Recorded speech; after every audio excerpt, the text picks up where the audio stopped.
Hello, my dear friends. I'm glad to come your way again today. It's always a pleasure for me to stop by and brainstorm with you on the issues of life.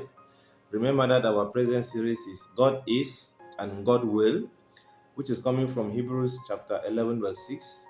And it is coming to resolve a pertinent problem in the life of so many believers in Christ Jesus because there is something that they do almost every day, but the result that they get from that activity is very minimal or insignificant at all.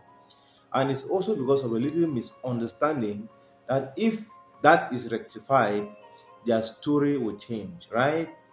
It is the aspect of prayer. So many people are praying on different issues on daily basis, maybe 5 times a day, 2 times a day, and crying and lying down and standing and running, whatever thing they're doing in the place of prayer.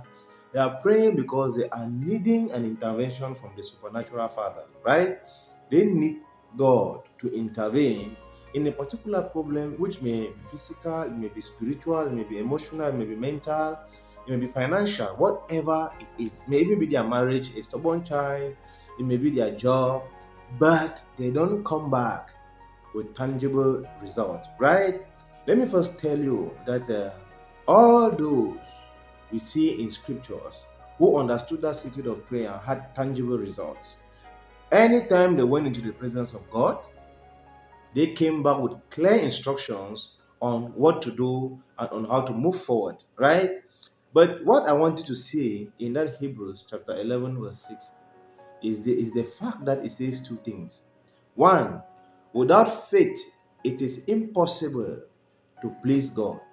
If you read it from ISV, it says that without faith, it is impossible to please God. And the second part says, anyone that comes to God, this is where the secret is. Anyone that comes to God must first believe that God exists. Anyone that comes to God must first convince himself, must convince herself to believe that this God exists.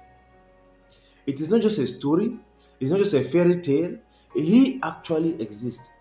And then the second part of that subsection says that you must believe that He exists and that He is a rewarder of they that diligently seek Him.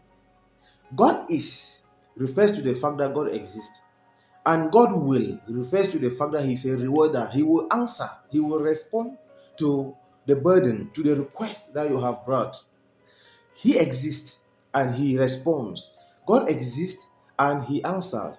And the practicality of it is that before you even leave your house for a solitude ground, or before you leave where you are to a quiet place where you want to pray, you must first sit down and reconcile these two aspects in your mind that God exists.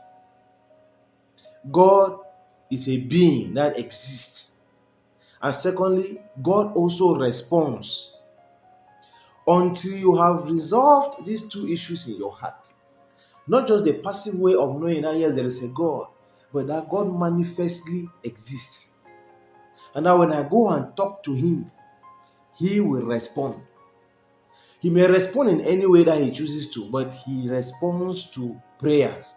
If you have not resolved that and you go to pray, I can guarantee you will come back with zero result. So, my dear friends, take this serious, pick your own Bible and read Hebrews 11, verse 6. I wish you all the best, my dear friends. Bye bye.